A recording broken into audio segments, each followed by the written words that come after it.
Y el gusto de tenerlo también al doctor Diego Guelar, Diego Ramiro. Exacto. ¿Qué tal, doctor? Buen día. Un gran gusto estar con ustedes esta mañana. Y justo llegó en medio del tole-tole que se está dando en Tucumán. Al centro del mundo, porque lo que está ocurriendo en Tucumán es un reflejo claro de la situación global, la situación que ocurre en el mundo y la situación que ocurre en la Argentina. No está ocurriendo en Tucumán. Es muy claro lo que está ocurriendo.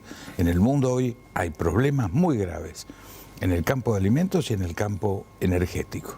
Y faltante de combustible producido por una guerra muy grave que es global, aunque ocurra en Ucrania. Y aquí yo recién escuchaba con mucha atención y estaba siguiendo los reportajes de este programa, y desgraciadamente Tucumán está en una trampa, porque no puede resolver. Este no es un problema tucumano.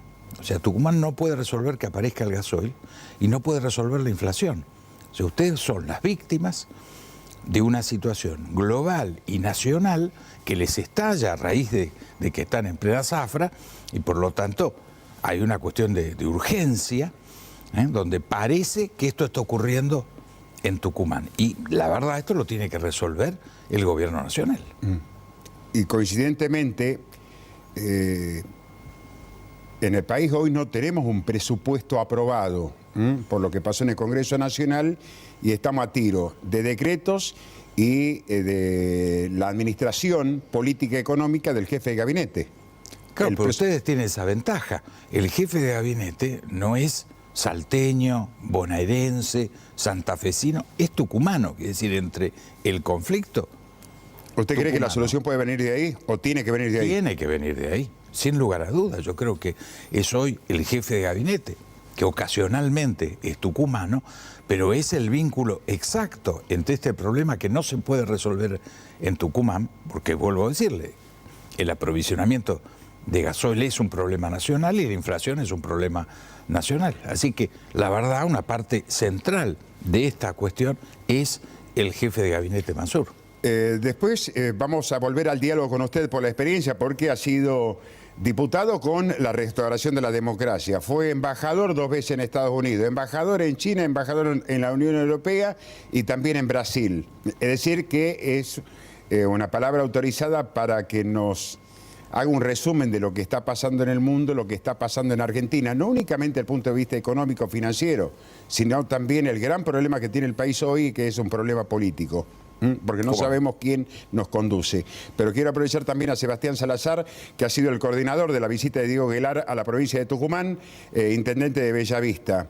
¿Qué tal, Sebastián? ¿Todo bien? Omar, ¿cómo estás? Buen día. ¿Tiene que ver con alguna agenda política mirando el 2023, lo de Diego, o no? Mira, tiene que ver con la cuestión de reconocimiento y de agradecerle, sobre todo como tucumano. Me tocó la oportunidad en el año 2017 visitarlo a Diego Guelar en Beijing, y bueno, la verdad que fui testigo, digamos, del esfuerzo que se hizo, junto también con organismos provinciales y organismos nacionales, para que el limón tucumano pueda entrar en ese gran mercado que es China, ¿no? Así que bueno, la verdad que lo veníamos posponiendo en estos 2 años, digamos, de pandemia, y queríamos recibirlo acá en la provincia, pero por supuesto también ayer Diego tuvo la posibilidad de charlar con todo el espacio de Juntos por el Cambio y hacer una introducción o una mirada sobre lo que está pasando a nivel internacional, a nivel nacional, y bueno, también nosotros ponerlo al tanto de cuál es la situación, digamos, de la provincia.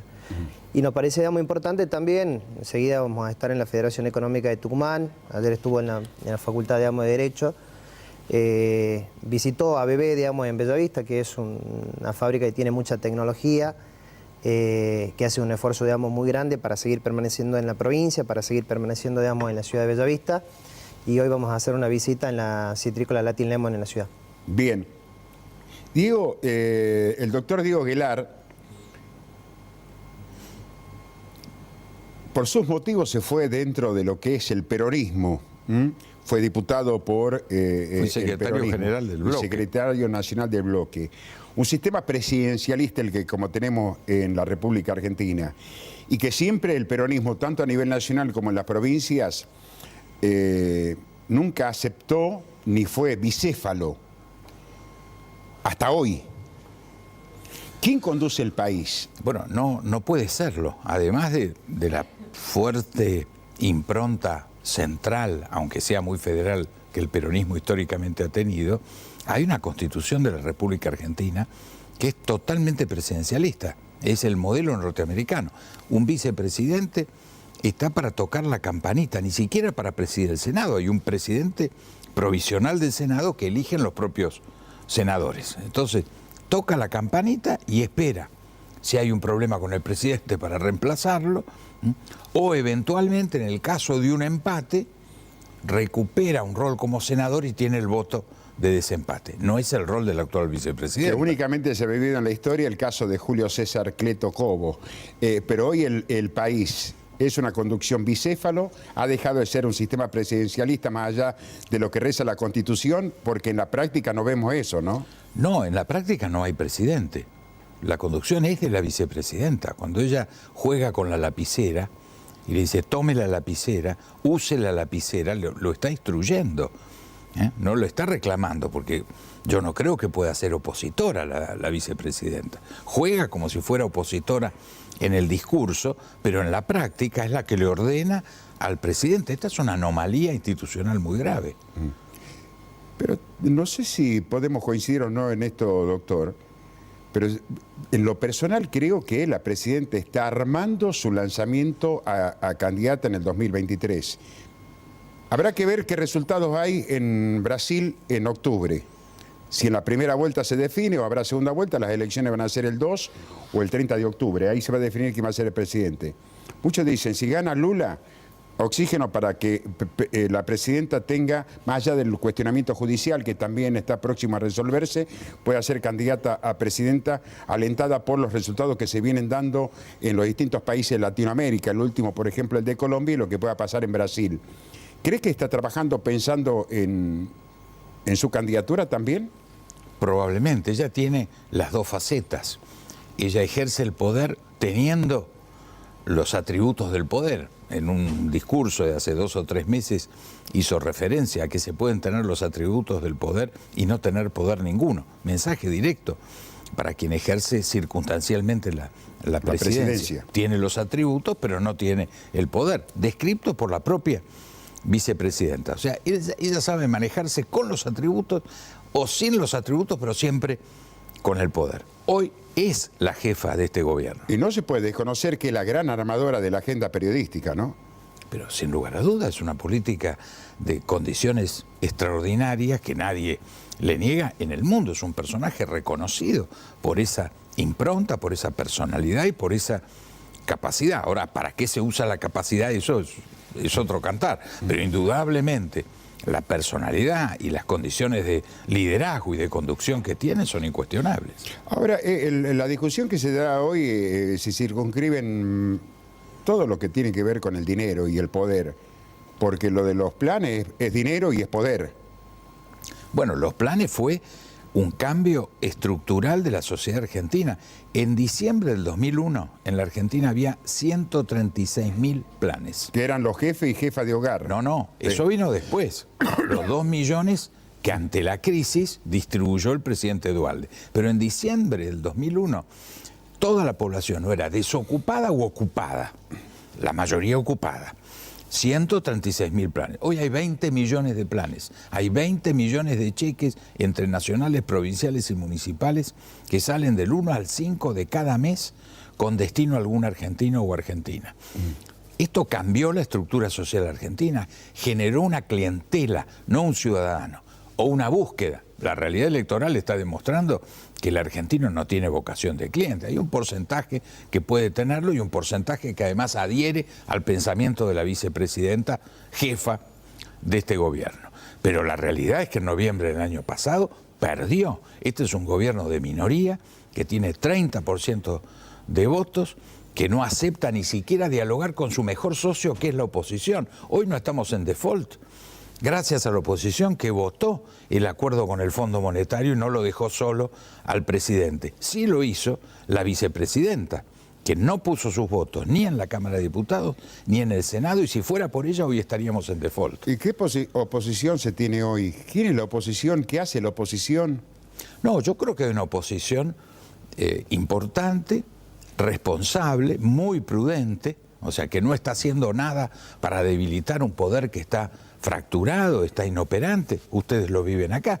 La inflación y la falta de gasoil, que es producto del vacío de poder, genera que no hay gobierno. Sin embargo, la oposición no está militando o convocando a la gente a expulsar a este gobierno, no está teniendo esa actitud. Es prudente, está procesando su proceso interno, hay 4 partidos, hay 5 precandidatos presidenciales, pero este es el proceso lógico de cualquier oposición en el mundo. Y ya, ¿cuáles son los 5? A ver, porque hoy también está cobrando fuerza Mauricio Macri. Bueno, yo lo incluyo entre los 5. Que serían Macri, Larreta y Bullrich. Patricia Bullrich, del lado del PRO, y del lado de la Unión Cívica Radical, su presidente, Gerardo Morales, y Facundo Manes. ¿Qué consejo le daría a la oposición de Tucumán? No, yo creo que hay un dato muy claro. Este gobierno es la grieta. Ha hecho como bandera la grieta, aunque habla de la unidad, pero practica la grieta, el enfrentamiento, la división de los argentinos. Una oposición en este momento tan crítico para la Argentina tiene que recurrir, como en todos los gobiernos del mundo que están en una situación similar, a un gobierno de unidad nacional. En el caso de la señora Merkel, tan usada, durante 12 años hizo lo que se llamó el Frente Patriótico entre los socialcristianos, fuerza política de la señora Merkel, y los socialdemócratas en una sola fuerza. Entonces, este criterio de unidad nacional es siempre la metodología que hay que usar en una instancia de crisis. ¿Y cómo se soluciona acá en Tucumán? ¿Cómo van a trabajar para que haya una oposición unificada más allá de los intereses personales que hay, tanto de los distintos socios de Juntos por el Cambio, radicalismo, el partido que lidera el intendente de la capital, Germán Alfaro, el propio PRO? ¿Cómo se van a definir los candidatos, Sebastián?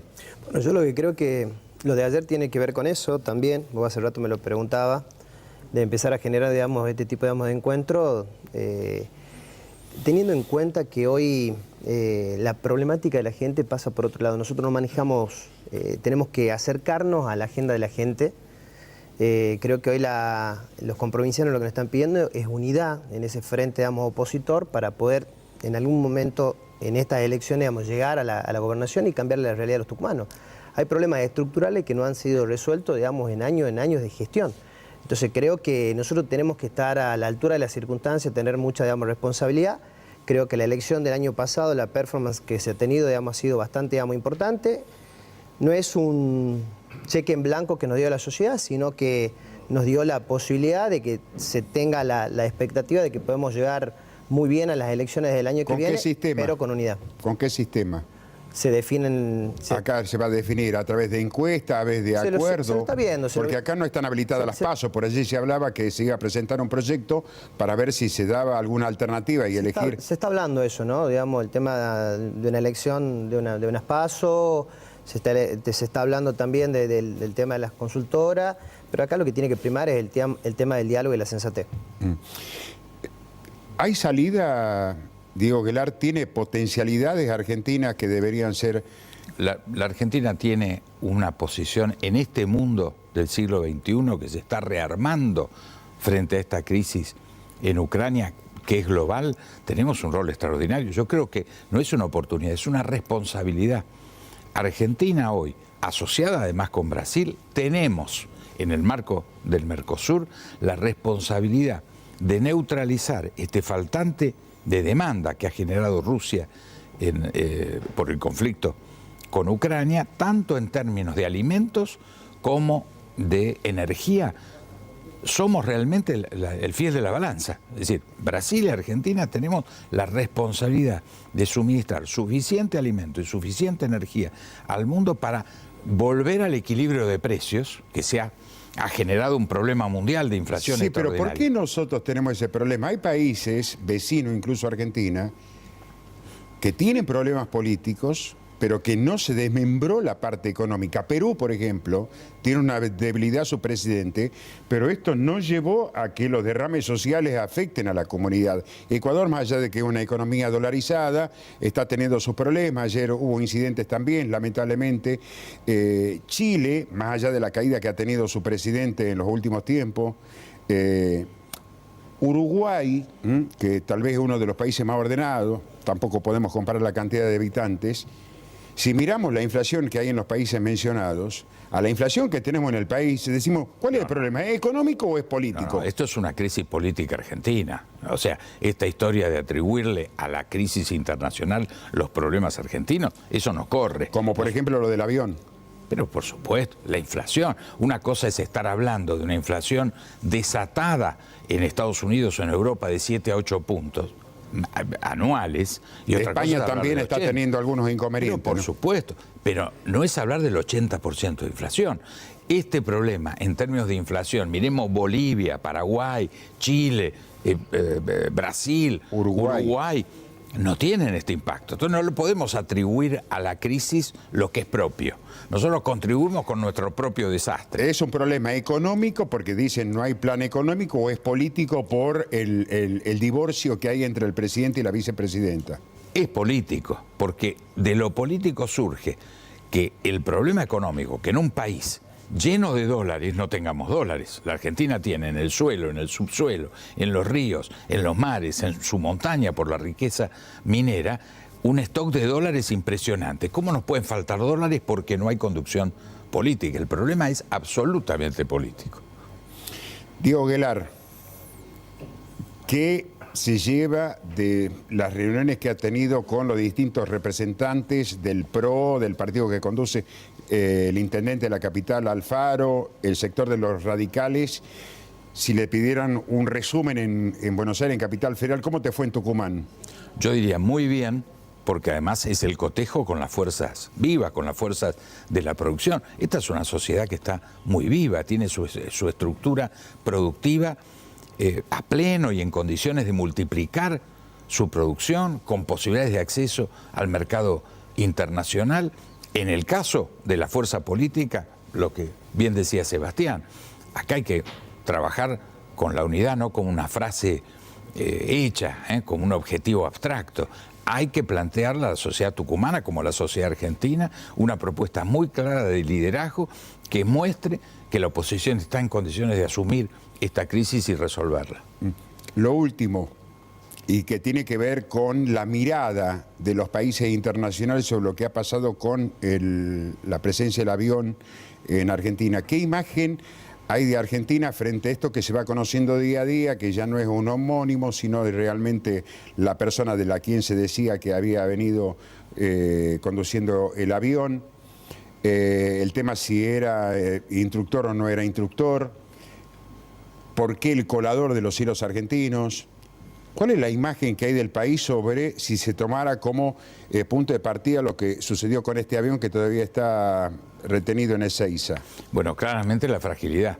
La Argentina está en condiciones de fragilidad en materia de seguridad muy clara, porque este avión, supimos y se desató todo este conflicto porque alguien denunció que existía. Ya sea de Uruguay o de Paraguay. Exacto, si no hubiera habido, y además una filtración interna, que pasó la información al periodismo, entonces el tema estalló. Si no, desde el punto de vista del gobierno, esto es una patraña inventada por el periodismo y por la oposición. No, es un tema gravísimo que demuestra un estado de inseguridad y de fragilidad de la Argentina muy grande. Diego, ¿quién es su candidato inspectore, diría Carlos, a presidente? Yo creo que en esto hay que dejar que fluya la interna todavía.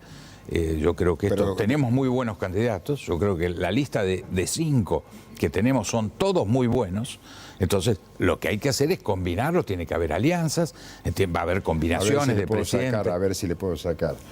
Rodríguez Larreta Morales, Mane Schiaretti y Macri, vaya a saber con quién. Yo creo que hay que dejar que fluya. Yo en esto soy diplomático, además de político comprometido. Creo que en este momento los propios candidatos están escondiendo la mano. Yo personalmente con mucha comunicación con ellos, les digo, ya se acabó el tiempo de esconder la mano, creo que hay que poner las cartas sobre la mesa, hay que claramente plantearle las propuestas y los hombres o las mujeres que se hagan cargo. En Tucumán la discusión es con Bussi adentro o con Bussi afuera. A nivel nacional, con Milei adentro, con Milei afuera, o con Esper adentro o con Esper afuera. No, yo creo que acá hay un riñón duro de la fuerza, que es la que se presentó y sacó el 41% en noviembre, que primero tiene que consolidar su propia unidad y aclarar los términos. Después el diálogo es con toda la sociedad, como posibilidad abierta. Por supuesto, hay algunos con los que se está más cerca y otros con los que se está más lejos o muy lejos. Ahora, el diálogo en política nunca se puede despreciar, pero el primer dato de unidad es hoy, entre las cuatro fuerzas que integran Juntos para el Cambio, la consolidación de un planteo único. Sebastián Salazar, intendente de Bellavista, precandidato a... Bueno, nada, estoy muy concentrado, digamos, en la gestión. Lo sorprendí, ¿eh? Diego, Guelar, muchas gracias por la visita. Al contrario, y le dejo un gracias por la saludo invitación. personal del doctor José Roberto Toledo, que por una cuestión de agenda no ha podido llegar. Dice, dejarle mi saludo para Diego Guelar. Muchas gracias y reciproco el saludo. Gracias, doctor. Se llama-